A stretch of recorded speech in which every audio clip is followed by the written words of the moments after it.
Okay, Deak, whenever you're ready. Great, thank you, Jolanta. Thank you. That's great. Thank you. So as Jolanta says, that's the title there for today. And the 4 parts to what I want to try and say today. First of all, just introduce what I think I mean by this term cognitive process, and just put them in the context of Schulman's pedagogical content knowledge, PCK. The second part, I will be saying why these were chosen, or why the CP-driven pedagogy was selected in the context of COVID-19 era delivery. That's very much the online bit of things. And the third part is the sort of the center, I think, of things today, a case study of what was done on a 6-week pre-sessional course this summer. And finally, part 4 is just some next steps with all of this. So that's the plan for today. So let's kick off with part 1, just unpacking cognitive processes. It's not a kind of super familiar term, it's kind of my term, so I will now try and say what I mean by it with a sort of a typology and a bit of contextualization. So a working definition, all I mean by this term cognitive process is just any kind of thinking operation which is implicated in learning. So just something the mind does, that's all I mean. So an example would be intentional recall from memory. So just recalling something, that's an example of a cognitive process. And the third box there on that slide gives an application of that in language learning, where we might recall a lexical item or recall a schema for a grammar structure when we're trying to write or say something. So there's a first definition, and the next 3 slides will give a few more examples. This is my own sort of collection, my own organizational typology, so we'll see how that looks. So there's the first set. I'll just give people a moment to look at that slide.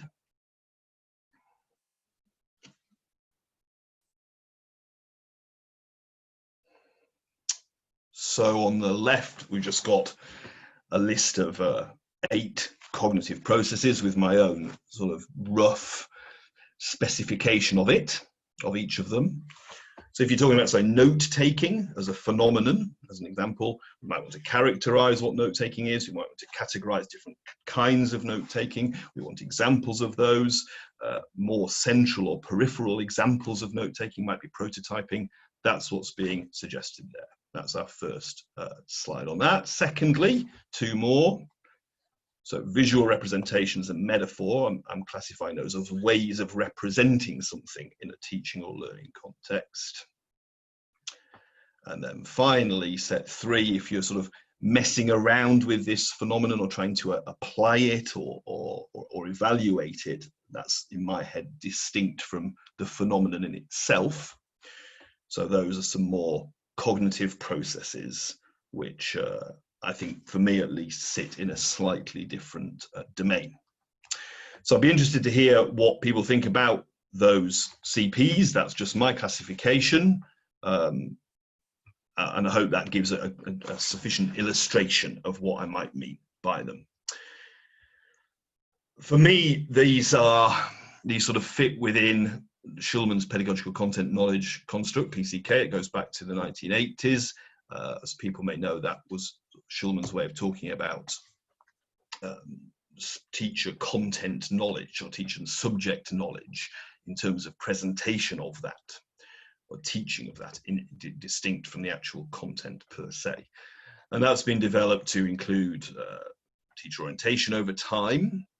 A recent publication on this gives a set of examples of representations of knowledge, which are put in red there, and some of them look a bit like some of these CPs that I've just listed. So it seems to me that we could think about these CPs as part of pedagogical content knowledge to some degree. However, PCK is sort of topic specific, at least in Schulman's formulation. And while it's true that certain types of language teaching PCK are discipline specific, I'm thinking of how we go about teaching grammar through schemata, that sort of specific to language, for me at least. But these CPs, as I've presented them, are not topic specific. They're kind of general across language teaching or other domains. So there's a slight difference there. However, I still think there's some kind of connection here between CPs and Schulman's PCK. Maybe we can pick up on that later, but the point for this section is just to situate them within that construct. Okay, what have we said so far? We've just said that there are a lot of cognitive processes in play in language learning, and I've listed several and tried to put them into a typology. There's a lot of questions around that, what we could define them differently or cluster them or organize them differently, and maybe they can be thought of or as part of or as linked to pedagogical content knowledge. But that's just the setup. So let's move to part 2 now, which is the motivating context for drawing on these in relation to the circumstances we find ourselves in at the moment. So COVID-19 era online delivery. So as a result of the circumstances in which we find ourselves, I was tasked with a colleague to rewrite, perhaps somewhat similarly to the previous presentation, to rewrite or reconfigure a 6-week course, summer course, which was going to rely heavily on asynchronous study. But that was, of course, going to be matched or mirrored, complemented by some synchronous group e-learning teaching in a virtual space. We've just heard a lot about those over the conference, Zoom, Teams, etc. So as people will be well aware, in 6 or 8 or 10-week courses, there's a great deal of information to try to present on a wide range of topics, such as those in bullet point 3. We try to cover a great deal. And with the synchronous sessions alone, those having been sort of reduced in time, contact time was a little reduced in the course structure. So there wasn't really sufficient time to cover everything. So in the synchronous sessions alone, the asynchronous stuff had to do some of the work, asynchronous self-study. So the question arises, what do you put in the asynchronous component and how do you present it? And that's sort of that's a central question that I think the CPs that I've talked about were useful in answering. So what was decided was to embed certain core pedagogical concepts in CP-rich asynchronous slides to draw on some of these CPs in presenting core pedagogical concepts in the asynchronous material, with the intention of that being picked up on in the synchronous stuff.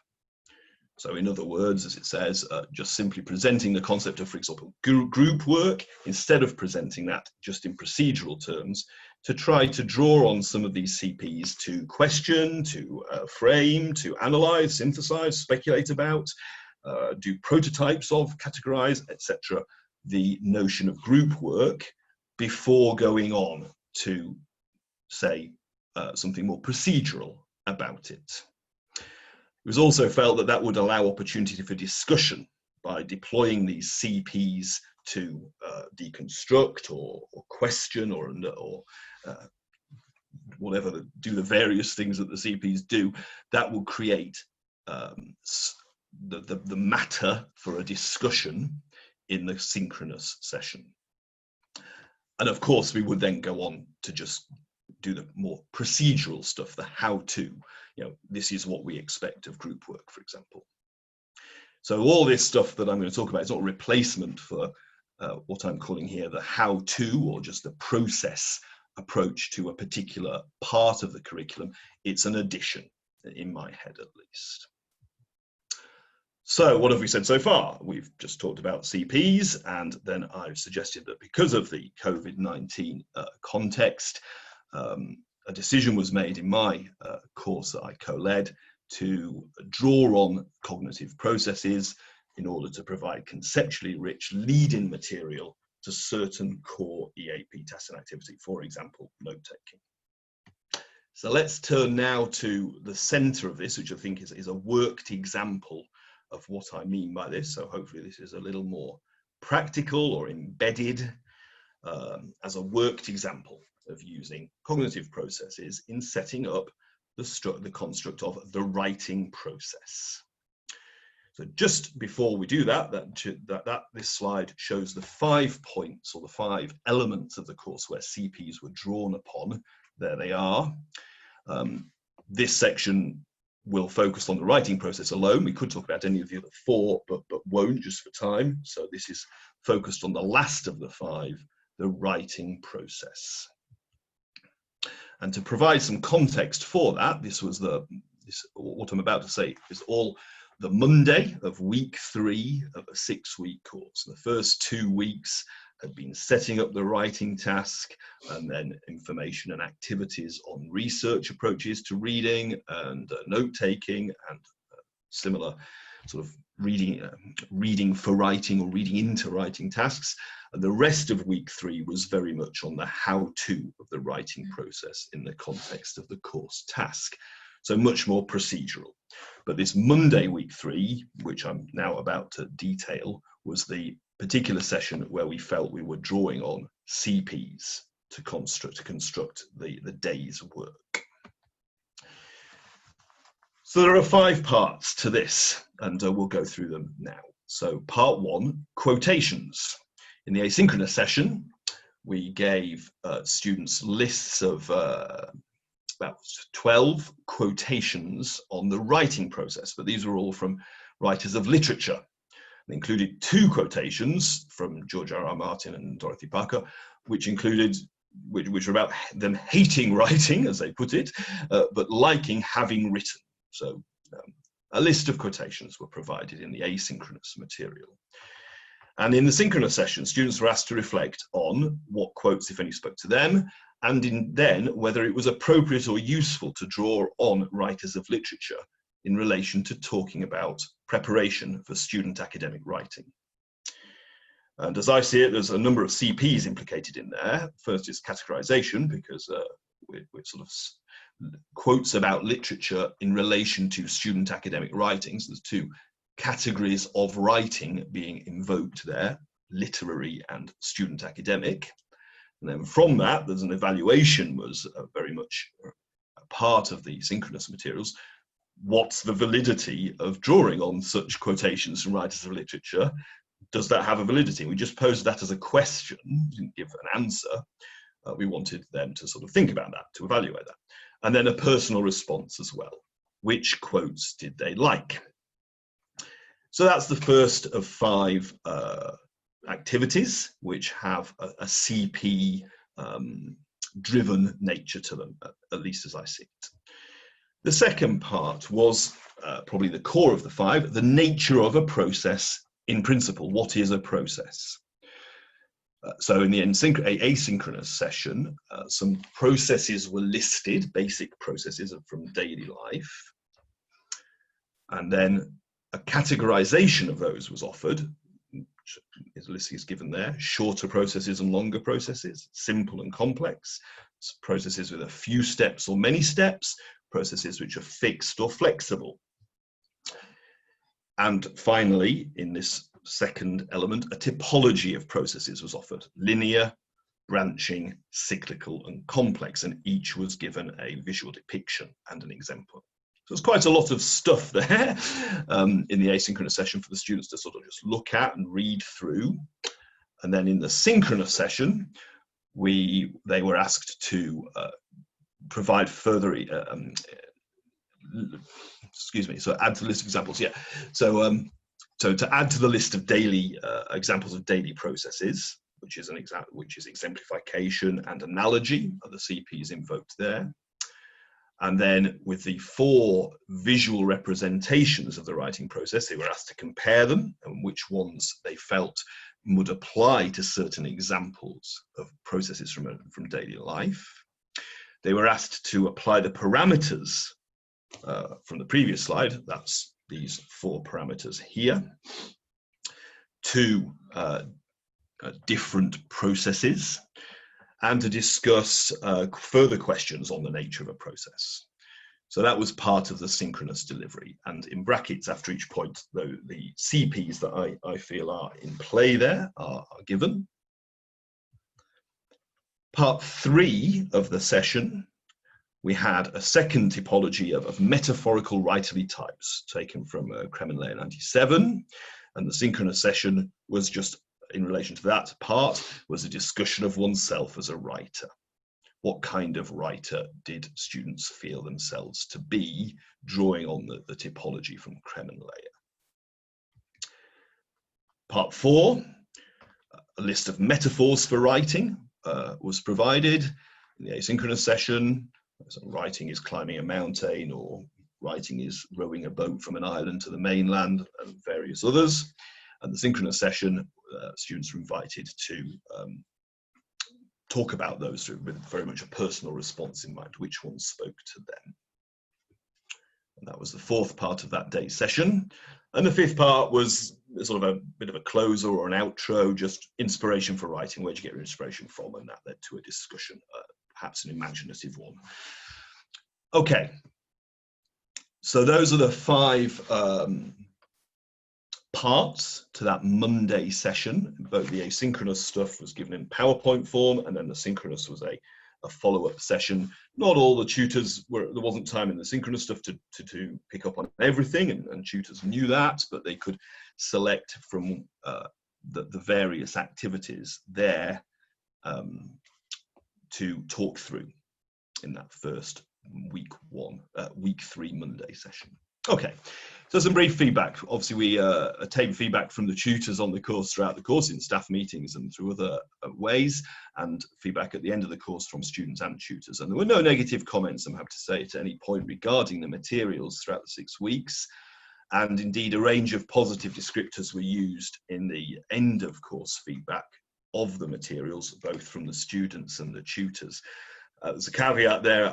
From the feedback, it's not necessarily clear whether those positive descriptors are specifically about this particular element, but some of them sort of suggest that was the case. But the very least I can say is that there was no negative comment on the materials, including this part of them, and as I say there, a range of positive descriptors used of the materials. So I feel there's, it's okay to say that this was successful in some sense. That's my takeaway anyway. Okay.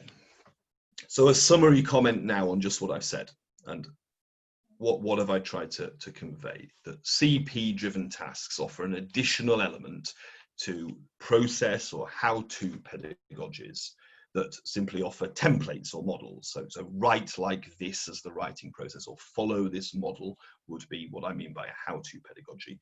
And the CP element invites a discussion and a deconstruction of that construct before we begin to actually do it. So in bullet point 2, it's basically, let's think and talk about this before we begin to do it. And in this particular case, the CP-driven session was always a pre-session. It was a pre-process to the how-to, but it could, of course, be afterwards, I guess. Feedback was positive, as we've noted, and in terms of the tech, the COVID-19 era was the driver of this, but of course it could be used in non-tech environments, but it just so happened that it was the online environment that drove, at least for this course, the application of these cognitive processes as part of delivery. There's a summary of what we've said so far.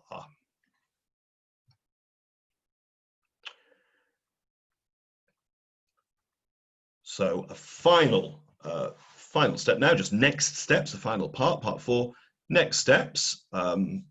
My reflections on what might come later from this, materials and delivery, learner autonomy and scholarship. So for materials development and delivery, I'm still thinking and wondering if others might wish to think about how to integrate CEPs into curriculum design and classroom activities more systematically, more densely, more judiciously, using the contextualization and the criticality that they afford as a halo around a process or a how-to pedagogy. There's a question for me about learner autonomy, and this is a question very as much to myself as to anybody else, but what role might the explicit teaching of and working with cognitive processes play in an EAP curriculum? So that seems to me like a meta CP pedagogy, where you would literally explicitly teach these cognitive processes as parts of learning, or as learning modalities, and that seems to me sort of one way of doing critical thinking, amongst other things. And I guess so. Scholarship, investigation of the role and nature of CPs in learning and teaching, perhaps in the context of PCK. There's a lot, to my mind, of further thinking, at least for me, to do around this this suggestion. All right. Thanks for listening. Questions welcome.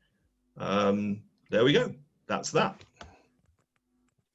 Thank you very much, Deak. That was really interesting. We have a very positive comment from Leda, who says, I really like the fact you had asynchronous part after the live session, not just before. So that's a very good point. And there are a couple of questions. Tukche is asking, that's inspiring and interesting. How would you describe this design, linear or spiral? I was wondering how you could recycle that. Yeah. I think different people might give different answers. For me, it's more spiral in my thinking, in that what I haven't said in the presentation was that these CP sessions could be referred to later on, at least by a given tutor with their class, because the discussion they generated was relatively dense and far-reaching from what I was told. I wasn't to deliver on this. I was leading the course, so I didn't actually do any of this, but I was in contact with the tutors that were. And it seemed to me, from what I heard, that some of the discussion sort of filtered out into other parts of the course. I don't know if that makes it a spiral process, but it seems not sort of linear or kind of block by block to me, at least. Does that respond to the question? Okay, I hope so. Thank you. Also, Carol is asking, to what extent do you think pedagogical construct knowledge might vary in ESAP courses? Pedagogical content knowledge, I meant, sorry for that. No, that's fine, yeah, PCK, yeah. It will vary, to my mind. I have to think about that to give a sort of a sustained and sensible answer, I think. Off the top of my head, if we're talking about a maths, English for maths or English for politics or whatever, there is more of a content there. There's two contents. There's the English, and then there's the discipline content as well. So I figure that the PCK would differ, but how it would, I wouldn't want to venture without thinking that through, if that's okay. Sorry to back away from that slightly. As Carol continues, or an area for further study. Could you elaborate on that? Well, I think it is an area for further study. It's certainly an area for me to study further PCK, yeah. I came at that relatively recently, only in the last few weeks, as I was sort of thinking about these CPs. So I build these typologies for whatever they're worth. I mean, I'm happy to hear kind of other ways of organizing those. Those 3 slides we saw at the beginning are simply my attempt, for want of a better word, to give a kind of ordering to them. But so the PCK, I came at that, I was looking for something that would touch on it or allow it to give it some context.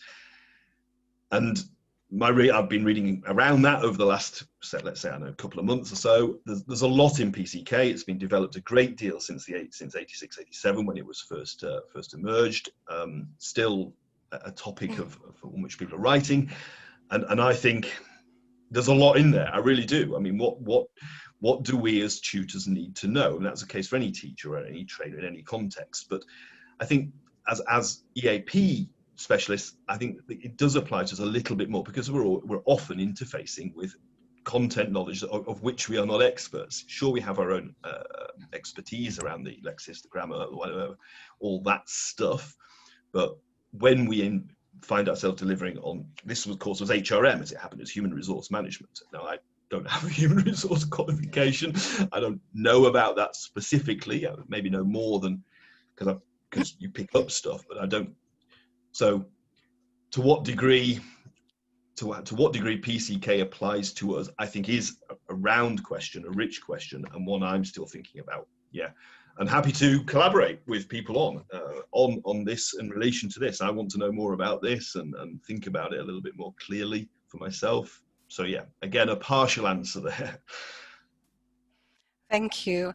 A question from Sonia. How much do cognitive processes vary between different cultures in regard to academic writing? Great question. Maybe these are questions we could discuss in breakout rooms, perhaps. But yeah, I guess I don't know. I don't know.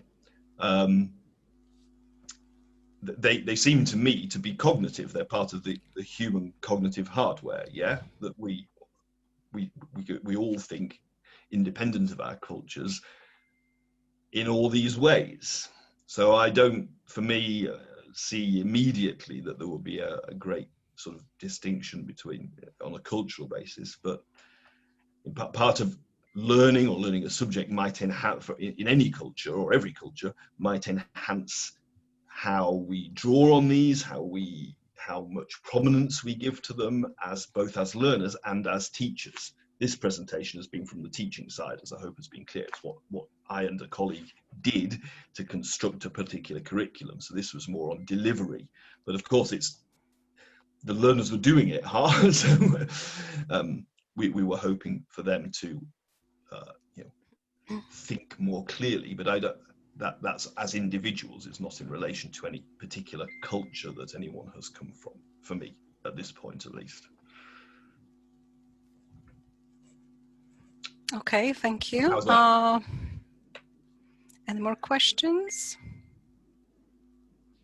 We've got a very useful link from Carol McDermott from the University of Glasgow, sharing our event page for the upcoming conference in April. So do visit us and do obviously find out how to submit your proposal. Thank you very much, Deak. That was really interesting, and thanks you again for coming and delivering your presentation. If you have any more questions,